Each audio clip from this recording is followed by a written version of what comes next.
Greetings on behalf of Awaaz, an initiative by the Center for New Economic Studies at Jindal Global University. We are here for Awaaz in Focus, an interview that aims at academic conversations that highlight the voices of the marginalized. The theme for this discussion will focus on exploring the policy provisions in place for the Northeast migrants in India and analyze their insufficiency.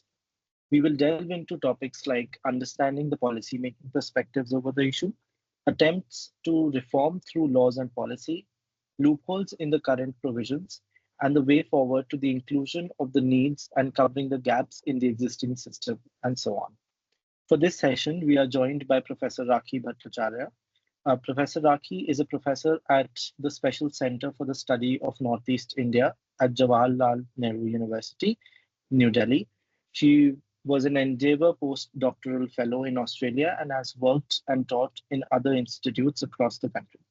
Her areas of research are political economy, development economics, regional economy, transnational economy, and geoeconomics, poverty and inequality, geopolitics, ecology, economy, India's Northeast and its neighborhood.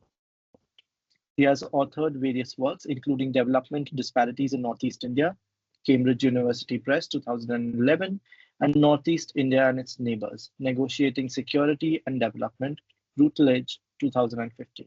In addition, she has written numerous articles in both national and international journals and in many edited volumes. She is a regular columnist at The Statesman. She has edited 11 volumes that encompass multiple issues and debates on Northeast India. Her latest edited books are Regional Development and Public Policy Challenges in India, Springer 2015, and Developmentalism as a Strategy, Interrogating Post-Colonial Narratives on Northeast India, Sage 2019, and Capital and Ecology, Developmentalism, Subjectivity, and Alternative Life Worlds, Routledge 2023. We're happy to have you, Professor Rakhee. Um, it's great to be engaging with you on this issue, considering how you have constantly been working on around the issue since quite some time now. My first question to you, Professor, would be that what were the policy consequences of this migration of people from the Northeast to highly urbanized cities like, for instance, Delhi? What could possibly be the reason behind this migration from those areas in your perspective through your research? Good evening and thank you, Yasir. Can you hear me? Yes. Yes, Professor. Thank you for having me here. Yes, I have worked on Northeast and on various issues of Northeast for quite some time now.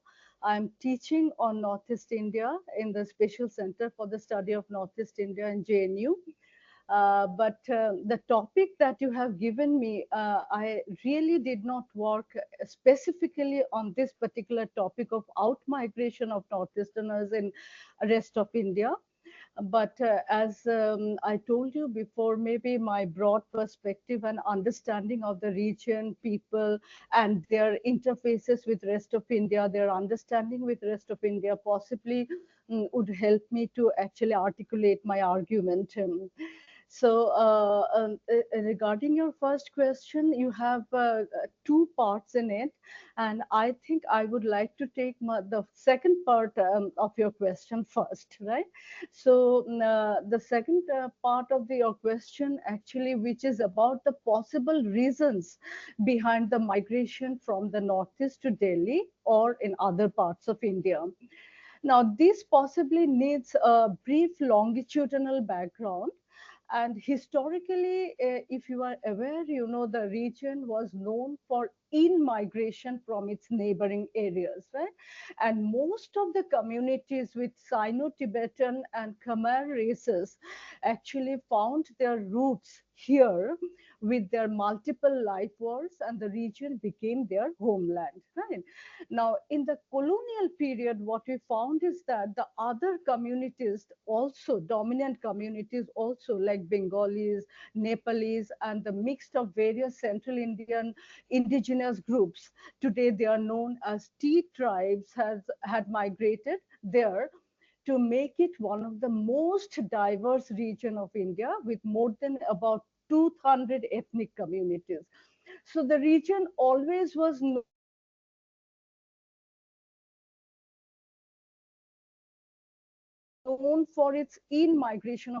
and there actually during late since 1980s, right, when there was a kind of indigenous non-indigenous debates, and when few non-indigenous communities were targeted as outsiders, and the trend of forced migration was seen, right, amidst this insider outsider indigenous non-indigenous and legal illegal immigration debates, right, and the related conflicts on political rights, land, resource, and the economy. So the region began to negotiate with a defined political position and rights over identity and space. And this was backed by subsequent armed movements, right? And this made Northeast as a violent frontier.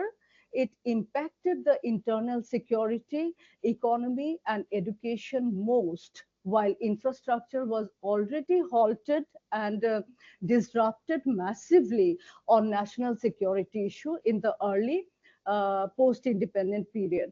So with rising unrest, Northeast was stereotyped as a conflict-prone, isolated, and underdeveloped region.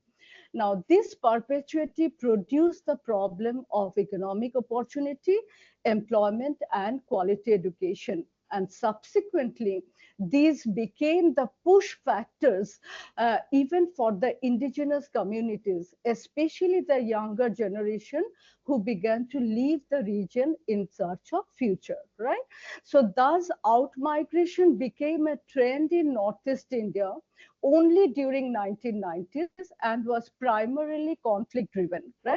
And whoever could have the financial capacity, community link, and connection, they preferred to leave the region, right?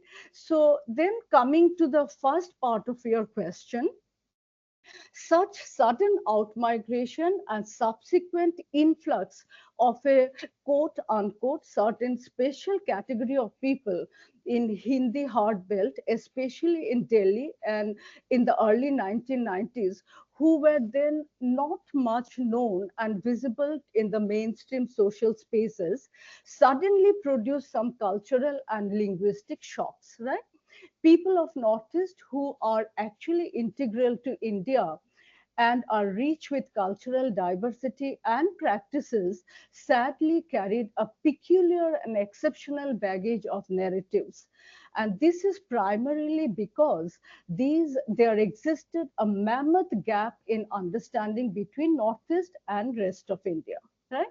The political fault lines in the earlier post-colonial decades largely framed the region and the people as quote unquote different from the mainstream India with their origin, right? Life walls, identity, and even food habits. So thus people in the mainstream did not accept Northeasterners very easily, I must say, and they were targeted and victimized as others, right? Thus, racism, discrimination, violence against the communities of Northeast became a norm, particularly in Delhi. Now, this is simply because I reiterate my point that simply because of the lack of understanding and knowledge about them, this certainly became a policy concern with a big challenge, right? So the challenging part of the policymaker was to have both short-term as well as long-term solution with immediate protection with an approach to anti-racism while assimilating the citizens within the socio-economic and cultural frame of Indianness. And that was the long-term policy challenge of India.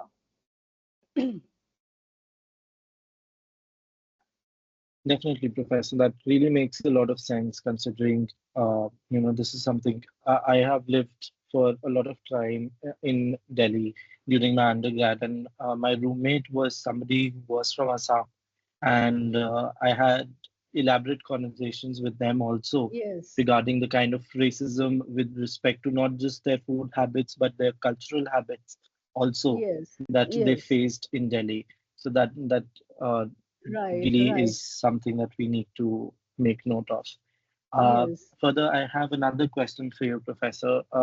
If you see few of the states in the Northeast are torn by conflicts between either tribal groups or other similar groups, or even the indigenous groups and the state on the other side. So this leads to a lot of repression from the state, leading to disruption of peace. For example, the way AFSPA is used in certain states in the Hmm. Northeast. Could that have been one of the reasons behind people leaving those states to come to Delhi? Could that have also played a role? Yes, of course, of course.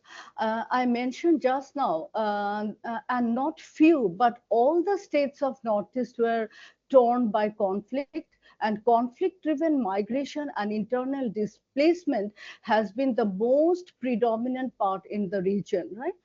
And this is actually going on, and I'm sure that you know that more than about 40,000 people in Manipur recently are displaced in the ongoing violence of the state, right? So this has been a regular phenomenon over time, and it is understood that the contention is not always and necessarily about insider and outsider, but also among the indigenous communities within the region over rights and identity issues, right? So as you know that the region is extremely diverse, and multiple communities have been living there for centuries with territorial and ethnocultural boundaries. And this has produced almost a kind of sort of primordial identity among them, right? And rights over issues continuously, these issues continuously produced conflict, violence, and killings. And multiple insurgent groups were born on these issues who raised arms against each other and eventually led to internal security threats, right? So this certainly forced an imposition of counterinsurgency measures and draconian laws like AFSPA, Armed Forces Special Power Act, way back in 1950s, which was in place for about 6 decades and was contested heavily by the people of the region on violation of human rights, right? So thus, the Northeast unfortunately became a very complex, militarized, and politically problematic frontier where peace and stability remained far distant dream. And most importantly, the sufferings of the people became multiple over time with lack of security and opportunity, and eventually forced a very large number of them to leave their own place and homeland. So conflict definitely always remains number one reason behind such outmigration from Northeast. Yeah, you are right. That really does make sense. Even, particularly, and you can correct me if I'm wrong there, Professor, because if we look at militarized zones, usually what happens is that people do not have the requisite understanding or knowledge about the fact that the northeast of India is one of the most heavily militarized zones and has been so for some time now. And it is something that is not talked about enough because it does not fall within the Hindi heartland. And there is this sense of this sense of political I believe marginalization of these states, that they do not get the kind of representation in mass media with respect to the conflicts that exist there, and the level of militarization that exists and how it creates multiple conflicts in the region. Of course, I do agree. I fully agree with you. You know, at least, until last decade, the situation was as right as you were describing. But I must say that things are gradually changing, and we Change. may discuss this over time as we move Yes, forward. Yes, yes, that's right. definitely. The next question that I have for you, Professor, is that how does the migration impact labor markets in urban areas? Mhm. Are migrants from the Northeast filling specific types of jobs, particularly based on stereotypes, perhaps? And how does this influence their economic stability in these regions? And Also, how do these preferences reflect their aspirations or the constraints that they feel in these urban areas? Yeah. So this is a very common question that I face even in the classroom. Now, before I give an answer, I must say that the people's mobility is always deeply connected to the practices of economic life and its variety since time immemorial, right? So in the modern and neoliberal era also, when cities are becoming global, with more and more transboundary economic opportunities and possibilities, it necessarily gives shape to a dynamic labor market, right? So I hope you are from economics, right? So you understand, how neoliberal market works. And at this point, I would like to refer to a scholar's work called Duncan McDougall. He worked on Northeast migrants in Delhi, which shows how the people of the region are getting absorbed in the expanding labor market in Delhi and NCR. Right? So, but unlike his line of argument on stereotyping their labor in certain categories, I would like to say that given their inherent skills and expertise on those sectors, they rather created a niche in the urban labor market of India. Right? So my line of argument is not about stereotyping their labor market, but actually, they have created a niche in the Indian labor market. Today, they are actually in high demand in those sectors and are seen as a strong pillars in India's expanding economy and labor market. They dominantly support cities like Delhi to go global, especially with their skills in English language, hospitality, nursing, beauty industry, and so on and so forth, right? So I have my reservation saying that they are stereotyped in India's urban labor market. Rather, I would like to stick to my argument that they support the growing labor market and urbanization process of India, especially in the metropolitan areas, right? While getting their economic security and fulfilling their aspirations, which is no less, no more than any other citizens of India. And given my, I must say that given my deep connection and exposure to the various communities of this region, I also belong to that region. I must say that Northeasterners are doing extremely well, even in various organized sectors and in startup business, along with the white collar jobs, professions, including in academics, right? So they are working in the premier institutes like Delhi University, JNU, IITs, ISRO, and are contributing to India's success stories. So they are contributing in the policy making, even governance, corporate economy. So this certainly reflects their skills, competence, and aspirations, isn't it? So the question of stereotyping actually doesn't come here. So to me, so it is in fact. It is the fact that with more such inclusion in the job market, various social and cultural constraints that we talk about, this also will fade away over time. And this is my conviction and belief, and I'm sure this is going towards that path. Yeah. Definitely, that really is a much more fresh perspective on this understanding.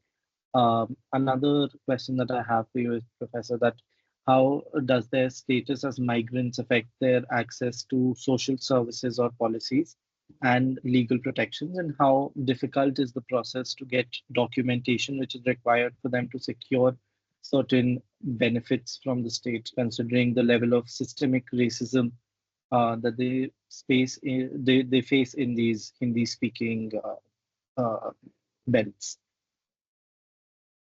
Um, Yeah, so as I said, outmigration has been a long process now, and it started since early 1990s. And in the initial decades, of course, when there were a glaring gap in understanding the region, and when their number were very less, people faced multiple challenges in place like Delhi and the Hindi hard belt. There is no doubt about it, right? In the social sphere, they were identified in a very derogatory connotations and faced indignation, and there was apathy all around for their cultural practices and food habits, right? And they were heavily isolated. There was a tendency of ghettoization of the people who were living in constant fear. That is an undeniable fact, right? So, and the extreme incident actually happened with the death of the student, if we remember, called Nido Tania, from Arunachal Pradesh in 2014. I don't know how old you were at that point of time. That gained a huge policy attention across Delhi and across India. And then subsequently, one committee called MP Bejpura Committee was formed, right, to prepare a report on racism and against the Northeast people, and with a set of recommendations, right? So the report, if I just mention about that report, that shows that between the period of 2005 and 13, there were about 2 lakhs Northeast people who have migrated only to Delhi, right? And about 86% of them faced discrimination. So that was a very, very, I mean, a sad picture. And therefore, the committee recommended quite a long list of measures, and some of them were like systematic awareness of the Northeast, right, in mainland India through knowledge dispersion. Then quick, fair, and strong actions by law enforcing agencies against any kind of discrimination. Then a sort of institutional guidance, counseling, help, information, and orientation to the Northeast people who suffer from this kind of discrimination and mental trauma. And of course, this should be backed by legal measures to support with these initiatives, right? So eventually the state of Delhi, after this report and incident, the state of Delhi took measures with sensitization program, with special police initiative, and also in 2018, a minority committee was set up by Union Home Ministry for the monitoring and redressal of issues relating to racial discrimination faced by the Northeast people. Also, over time, the inflow of Northeast people multiplied. Please try to understand this. And their number increased. And this actually started to change the scenario. They gradually became better known, and they could negotiate better with the strength of number, and made accessibility to various services little easier, right? So today, I would say that unlike earlier decades, things are a little better. And with the systematic policy intervention, and as I said, the strength of number made a lot of changes, right? And here I would like to refer to another scholar's work, Professor Tiplut Nomri, who worked on migration, identity, and conflict, and case of New Delhi, to understand this new changing phenomenon. She argued that with changing number, they could consolidate their voice in different forums against such racism. So gradually, their cuisines, their other uniqueness in their cultural domain have gained attention and popularity. And I think the places like Manjuki Tila and then Naga Kitchen, they are becoming very popular eventually among the younger generation, right? So these are the positive aspects of it, right? So, and in the past 6-7 years, I must say that things have been changing even faster, and this has happened under twofold mechanisms. If I want to argue on it, right? One, there is a sustained policy focus on transforming Northeast India itself with peace, stability, development, right? And showing its strength in the idea of India. Lot of policies have been evolved in the past 1 decade, to transform Northeast India and its idea, and to make it as an integral part of India, right? And number two, more efforts are also given in the mainstream with knowledge production for assimilation and integration of the region in the national discourses rather than contesting it as an exception in the policy norm, right? So along with the short-term policies on protection and grievance redressal, there were gradual attempts to incorporate Northeast and its people, their culture, history, geography, society in the academic curricula. And that was also important part. And I must say that two premier central universities, that is JNU and Jamia Millia Islamia, have established a Center for Studying Northeast India, and I am the faculty of one of them. uh, this is making a lot of changes. Also, the government and ministries have focused on the region with more seriousness, right? And Ministry of Northeast was established in Delhi, which is known as Ministry of Development of Northeastern Region, M Donor. Two most important union ministers are from Northeast now. If you know their names, they are Kiran Rijiju and Sarbananda Sonowal, right? So this should help erasing the uh, earlier perception of Northeasterners as a victim of the city, quote unquote, and will give them the power to negotiate with space with respect and dignity as the citizens of India. This is what I would like to approach my argument. That's very true, and I totally agree with you on most of the points that you've made. Actually, in fact, all of them. That of course, representation goes a long way, and like we need to see more people from the Northeast representing, us, in different sectors, Yes, of particularly in the course. yes, particularly in the political spectrum where this there has been this sense of constant discrimination, Marginalization. a Yes. sense of marginalization. Very true. That has come into place, and I'm glad that that report had come out, and the kind of statistics that it put forward. We know certain things, but then there are also things that we don't have data or statistics or Yes. empirical data to back it up. But I'm really glad that you mentioned this report because it really highlights the apathy of Northeasterners. Another point that you had made with respect to ghettoization, I think these areas like Majnu Gatila and these places are becoming very popular. And one very important point that you made is with respect to this ghettoization, that how marginalized communities, particularly in these urban areas, particularly if you look at either caste oppressed groups or Muslims or Yes.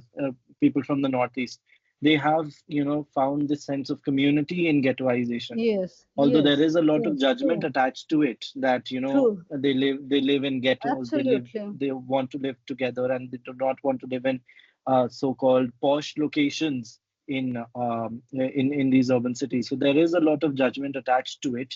However, what is more important here to look at is that there is a sense of oppression that has led them to ghettoize Absolutely. in this manner, Absolutely. and Absolutely.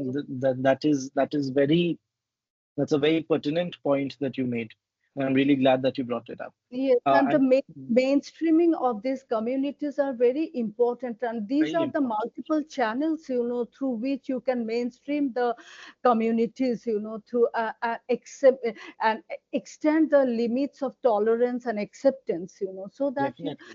the economic possibilities, social acceptance, cultural understanding, everything gets broadened up, and society becomes more inclusive in that way. Yeah. Right. Wonderfully put, Professor, because racism is also where my next question stems from. that there has long been a demand from the people of the northeast of India for an anti-discrimination statute explicitly prohibiting discrimination and atrocities, especially after the COVID era, where we experienced various cases of racial profiling and prejudice against migrants from the northeast. How important do you think is that legislation, and what are the specific protections that the law must provide at this juncture? What other jurisdictions could you possibly use as examples for this sense of anti-racism law that we could come up with? Yeah, see, as you referred to COVID, I must say that COVID was a historic moment of the century. And I really don't want to isolate Northeasterners and see the criticalities of that unprecedented time with them. Every other migrant community was equally affected and targeted as people were utterly helpless. We heard many painful stories and narratives on reverse migration from the big cities, right? And union government and various states had to deal with such unprepared and unprecedented time on war footing.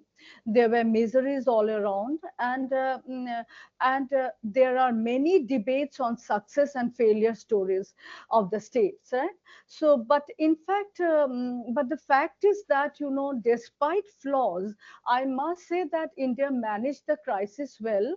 So it would be wrong to say that Northeasterners alone were the targeted and victims of racism at that unprecedented time. That I must clear, must clear it out. And in the post-COVID period, therefore, when we see that migration pattern actually has come back to its normal trend. And for the people of Northeast also, it was not at all an exception. In fact, the ongoing violence of Manipur, the state tops the list in out-migration trend, followed by Mizoram and Assam, while Tripura and Meghalaya are at the bottom list, right? So both compulsion and attraction always therefore remained as the major pull factors of the out-migration in the big and growing cities like Delhi, NCR, Kolkata, and Bangalore, right? So over time, Northeasterners, as I mentioned earlier, also navigated and produced their space in Delhi and other cities, and they are contributing equally, like any other citizens, to the national discourse of economy and education.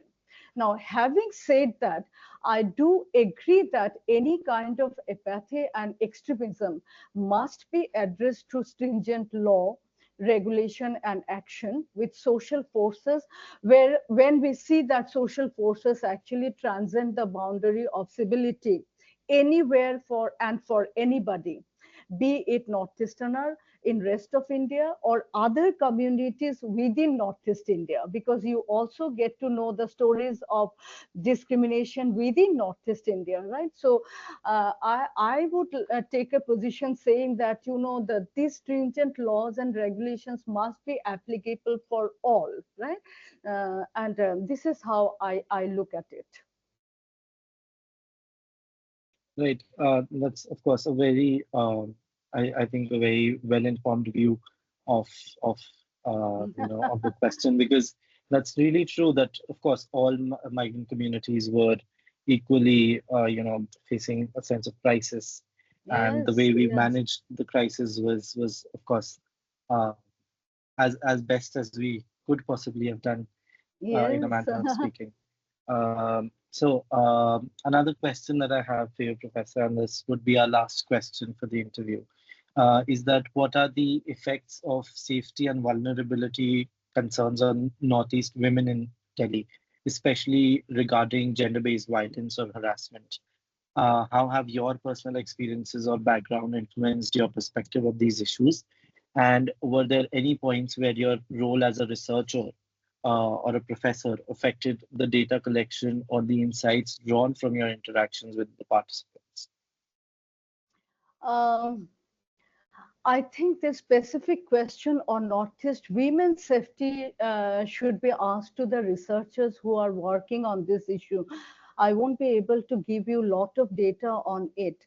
But what I can say is that from my experience and broader perspective, that Yes. women of any race and being a woman, actually, women of any race and community are equally vulnerable anywhere on earth, right? And given the concerns, more stringent laws and faster implementation must be in place to protect women universally, be it a Northeasterner or anybody else. I mean, their protection, their dignity must be uplifted at any cost, right? And there should not be any iota of discrimination against any women from any particular race or section of the society, right? So, but as I said, I haven't worked in detail on this particular issue, and I may not be in a position to give you a very intense insight on this, right? So maybe But I definitely, will stop here. But if you can, if you would like me to conclude with my broader perspective definitely uh, your on personal the experience. overall, yeah, in the overall situation, I would like to respond, saying that until the criticality of the Northeast is being resolved, out migration will be a continuous phenomenon, right? And there will be a lot of such challenges that we have seen in the past, right? Now, though Indian state has focused heavily on restoring peace, stability, infrastructure and development of the region, within the region, which should create new opportunities for the next generation and dissuade out migration. But given the history of the region, it is really difficult to say that the region has ended or region would be ending its hostility and people will be able to meet their aspiration within the region. Right. So, and I must say, Manipur is the glaring example. It is in front of everyone at this point of time. Yeah, so it is expected that people would migrate to escape the conflict and also to get exposed to the larger opportunities, right? So, uh, uh, the point that I would like to make here is that, uh, today there is a much better process of assimilation and integration of Northeast and mainstream, which is happening. Unlike earlier decades, as people of Northeast are coming out, they are actually accepting these new realities and they're ready to be part of India's journey instead of remaining at the margin.